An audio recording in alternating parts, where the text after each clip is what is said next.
নমস্কাৰ, মই ৰঞ্জন চৌধুৰী। এই অতদিনে বিশেষকৈ 2021-ত হিমন্ত বিশ্ব শৰ্মা মুখ্যমন্ত্ৰী লোৱাৰ পিছত এটা শ্লোগান দি আছে। এই শ্লোগানটো আচলতে যে ঠিক নহয়, এইটো আজি মই আপোনালোকক প্ৰমাণ কৰিবলৈ গৈ আছোঁ আৰু চুটি ভিডিঅ' শেষলৈকে শুনিব। তেওঁ কৈছে অসমত এতিয়া শান্তি প্ৰগতি বিকশিত অসম এইবিলাক হৈ আছে, এডভান্টেজ 1 গ'ল, এডভান্টেজ 2 চলি আছে, পূৰ্ণ গতিত চলি আছে আৰু ইণ্ডিয়াৰ আমি টপ 5 ষ্টেটত পাই যাম।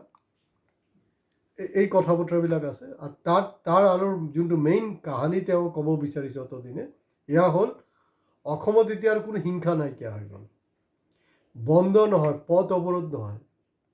কিন্তু কথাটো যে বোকাত মিছা মই এতিয়াই প্ৰমাণ কৰি দিম মুখ্যমন্ত্ৰী ডাঙৰীয়া। আপুনি শুনক দেই, আপুনি কাৰণ মোৰ ভিডিঅ'বিলাক ছুটি থাকে, আপুনি বহুত কিবা কিবি মই দেখিছোঁ। আপুনি নিজে একবাৰ কৈছে যে আপুনি অখিল গগৈ ফেচবুক পোষ্ট কি দিলে সেইটো নাকি ৰাতি অলপ দেৰিকৈ চায়। এইটো চব কোনো আপত্তি নাই, তাৰ পিছতো যদি অলপ সময় থাকি যায় নহয়, লাগিলে বাথৰুমতে আপুনি গৈছে, বাথৰুমতে বহক, পেনত বহি দিয়ক, বহি আৰামত সেইটো কামটো কৰি থাকক, পোষ্টটো কৰি থাকক আৰু মোৰ ভিডিঅ' চাই থাকক। মোৰ ভিডিঅ'বিলাক চাব খুব জৰুৰী হয়, কিন্তু আপোনাৰ কাৰণে জৰুৰী হয়। তো কথাটো এনেকুৱা যে এইটো যে একেবাৰে বোকাত মিছা, তাৰমানে হয় চৰি, এনে দেখাত লাগিছে যে একো নাই, ঠিকেই, তো কথাবিলাকতো ঠিকেই আছে। আচলতে কি হ'ল, এই যে গোটেই কামবিলাক যে কৰোৱা হৈছিলে নহয়, এইবিলাক চব কামখিনি আপুনি কৰি আছিলে। কিন্তু তাৰমানে এই তৰুণ গগৈ পিৰিয়ডত আপুনি কৰিলে, এইটোত কি হয়, এটা মেছেজ যায় যে তৰুণ গগৈ কম্পিটেণ্ট CM নহয়। তাৰপিছত আপুনি আমাৰ সৰ্বানন্দ সোণোৱালৰ ক্ষেত্ৰতো একেটা কামেই কৰিলে। এতিয়া হ'ব দিয়া নাই, কাৰণ গোটেই বস্তুটো আপোনাৰ কণ্ট্ৰলত, দুনিয়া মেৰি জেব মে। এতিয়া সংগঠনক আপুনি ক'ত লগাইছে?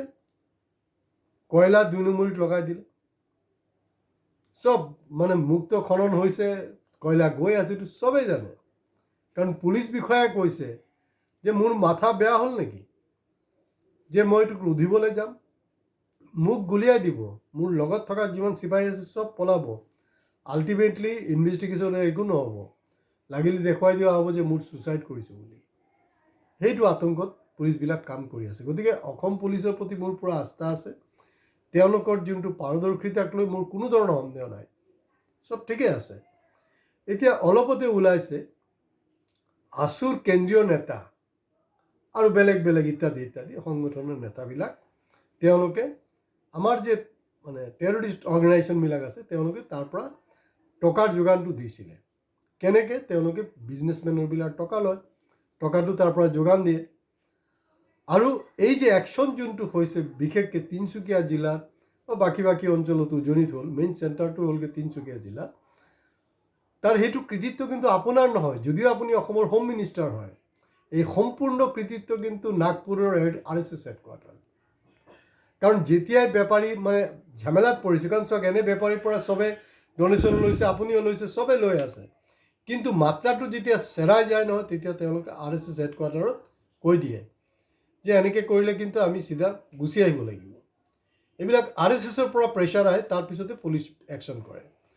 তো মই বিশেষকৈ তিনিচুকীয়া পুলিচ প্ৰশাসনক মই চেলুট জনাইছোঁ, তেওঁলোকৰ যোনটো পাৰদৰ্শিতা দেখুৱাইছে। আৰু মই আশা কৰিম অসমৰ স্মাৰ্ট পুলিচ সঁচাকৈ স্মাৰ্ট, খালি তাক তেওঁলোকক একদম ফ্ৰী হেণ্ডছ দি দিব লাগিব। এই ঘটনাৰ পৰিপ্ৰেক্ষিতত আছুৰ কেন্দ্ৰীয় নেতৃত্ব মনে মনে আছে। মই আপোনালোকক ছাবস্ক্ৰাইব কেলৈ কৰিবলৈ কওঁ, আজি মুখ্যমন্ত্ৰীকো কৈছোঁ, আপুনি কিন্তু ছাবস্ক্ৰাইব কৰি থ'ব, অট'মেটিকেলি আহি যাব। আপোনাৰ ছেক্ৰেটাৰীক ক'ব চাই ল'বলৈ কি দিছে আজি মোৰ খোলালিয়ে, চাই ল'ব আপুনি। যে মই যে কৈছোঁ যে আছু হ'লকৈ পূৰা কামাই, আছু নহয় প্ৰায়, এতিয়াতো প্ৰায় সংগঠন যিবিলাক আছে চব মোটামুটি কামাই, বাম্পাৰ কামাই। আছুৰ যদি আপুনি কেন্দ্ৰীয় নেতৃত্বলৈ যাব পাৰে, তেতিয়াহ'লে কামাইটো মোটামুটি আপোনাৰ MLA নিচিনা হৈ যাব। আৰু যদি টপ লিডাৰ হৈ যায়, তেতিয়া আপোনাৰ ইনকাম MP নিচিনা হ'ব। আছুৰ ঘৰত আপোনালোকে কেতিয়াবা দেখিছে নেকি নেতাৰ ঘৰত? এই যে আমাৰ বৰ্তা চৰ্তা আছে, CBI ED এইবিলাকে ৰেড কৰিছে, দেখিছে নেকি? কেতিয়াও দেখা নাপাব আপুনি। আৰু জিন্দিগীত নকৰে। তো তেওঁ এই যে গোটেই ঘটনাটো হ'ল, তাৰপিছত মুখ্যমন্ত্ৰী মানে আছুৰ নেতৃত্বতো নিৰ্মাতী কন্যা হৈ আছেই, তাত মই একো ক'বলৈ নাই।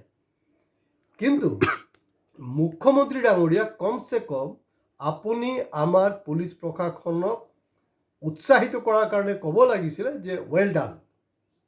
কোনোবাই মোক কৈছে না তেওঁলোকে ফোনে কথা, ফোনে নহয়, আপুনি বিচাৰে ন ট্ৰেন্সপাৰেঞ্চি, ময়ো বিচাৰিছোঁ যে ট্ৰেন্সপাৰেঞ্চি, আপুনি খোলাখুলিকৈ ক'ব লাগিছিলে, কিন্তু সেইটো আপুনি কথাটো কোৱা নাই।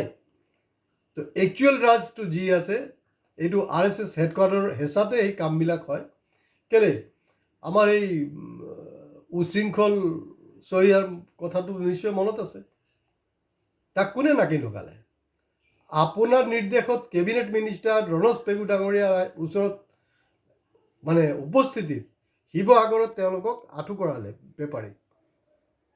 মানে কিমান বেজ্জতি কথা হয়, সেইটো আপোনালোকৰ বিফলতা। এতিয়া শৃংখল চলিয়াৰ মানে চিকলটো কোনে লগালে? RSSে লগালে, কাৰণ উৎপাতটো চেৰাই গৈছিলে। আপুনিও এতিয়া মোটামুটি তাক কণ্ট্ৰলত লৈ লৈছে, কাৰণ এইবিলাক চব আপোনাৰ ক্ৰিয়েশ্যন হয়, বেলেগ কোনো ক্ৰিয়েট কৰা নাই। আপুনি কৈছে যে আতংকবাদীৰ বিৰুদ্ধে আমাৰ মানে স্থিতি কঠোৰ হ'ব, ভাল কথাটো, কোনে মই ভাল পাইছোঁ, হ'বই লাগে। কিন্তু এই আছু আৰু এই যে তথাকথিত দল সংগঠনবিলাক আছে, তেওঁলোকৰ ক্ষেত্ৰতো আপোনাৰ স্থিতি কঠোৰ কিয় নহয়? দুৰ্বলতাটো ক'ত দুৰ্বলতা? মই সেই বস্তুটো আপুনি ক্লিয়াৰ কৰিব লাগে, যদি সঁচাকৈ আপুনি পাৱাৰফুল মানুহ হয়, বা আপোনাৰ চামচা যিকেইটা আছে তাহাঁতক ক'ব যে খেলটো কি হৈ আছে। কিন্তু যি হৈছে এইটো বৰ বেয়া কাম হৈছে। এই যে চাব আমাৰ যিমান অইল PSU আছে ন, IOC, অইল ইণ্ডিয়া, ONGCL, তাত এপ্ৰেণ্টিছশ্বিপৰ কাৰণে যিবিলাক আহে ন, যোগ্য ল'ৰা ছোৱালী, কোৱালিফাইড, তেওঁলোকে যোনটো মাননি পায়, আছুত যিবিলাক আমাৰ নেতা আছে তেওঁলোকে কোনো মাননি নাই। মাননি নোহোৱাকৈ চাব এই নেতাবিলাকৰ যে কি লাইফষ্টাইল কেনেকুৱা, গাড়ী কেনেকুৱা, বিল্ডিং কেনেকৈ বনাইছে, সেই বস্তুবিলাকৰ ওপৰত CBI ED ৰেড নহয় কেলে? তো গতিকে যদি আপুনি উগ্ৰপন্থীৰ ওপৰত স্থিতি ষ্ট্ৰং লৈছে, আছুৰ এই যে আমাৰ অসুৰ ৰূপী যিবিলাক আছু আছে তাহাঁতৰ ওপৰতো লওক। আৰু হিন্দীত কথা এটা আছে, আজিকালিতো আপুনি হিন্দী ক'বলৈ শিকিছে, মই আপোনাক ডাইলগ এটা দি দিওঁ। হিন্দীত এইটো কয় চোৰ চোৰ মচেৰা ভাই, চচেৰা ভাই, এনেকৈ কয়। এতিয়া আলফাই জমনি হ'ল যে আলফাই কৈ আছে যে নাই, এই যি তিনিজনক ধৰা হৈছে এইটো এটা ৰং নেৰেটিভছ আলফাৰ লগত কানেক্ট কৰোৱা হৈছে, এইটো সঠিক নহয়, তেওঁলোক ইন'চেণ্ট। তাৰমানে আমাৰ বিচাৰ ব্যৱস্থা তেওঁলোক যে ইন'চেণ্ট সেইটো নক'ব, বিচাৰ ব্যৱস্থাটো গুলি মাৰক। তাৰমানে এইটো লিংকটো আছেই, কাৰণ এই মুহূৰ্তত যদি আলফা স্বাধীনে যদি নকয় যে তেওঁলোক ইন'চেণ্ট, পৰৱৰ্তী সময়তো কোনো কাম নকৰিব। সেইটোত কি হ'ব, তেওঁলোকৰ এটা কনফিডেঞ্চ বিল্ড আপ কৰাৰ কাৰণে তহঁতি টেনশ্যন নল'বি, আমি কৈ দিছোঁ নহয়।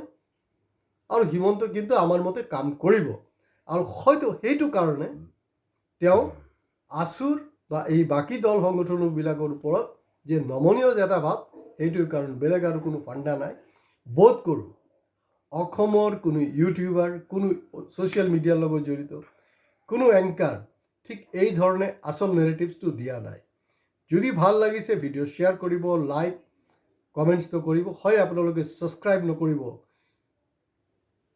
ছাবস্ক্ৰাইব নকৰিবলৈ কৈছোঁ, তাৰমানে উল্টাটো কৰক, কৰিবলৈহে কৈ আছোঁ এতিয়া। কাৰণ আগত কৰিবলৈ কওঁ আপোনালোকে নকৰে, এতিয়া নকৰিবলৈ কৈ আছোঁ, কাৰণ এইটো অমৃতকালটো উল্টা চলি আছে। গতিকে ছাবস্ক্ৰাইব কৰক। আমাৰ এক্সিষ্টেঞ্চটো হ'লগৈ আপোনালোকৰ এক্সিষ্টেঞ্চ। আমাৰ চেনেল যিমান শক্তিশালী হ'ব, পাব্লিক ভইচ যোনটো আছে সেইটো আৰু বেছি শক্তিশালী হ'ব। গতিকে অহা দিনবিলাকত আমি এটাৰ পিছত এটা আনে নোকোৱা কথাবিলাক কিন্তু আমি খোলাচা কৰিম। আজি ইয়াতে শেষ কৰিছোঁ, নমস্কাৰ।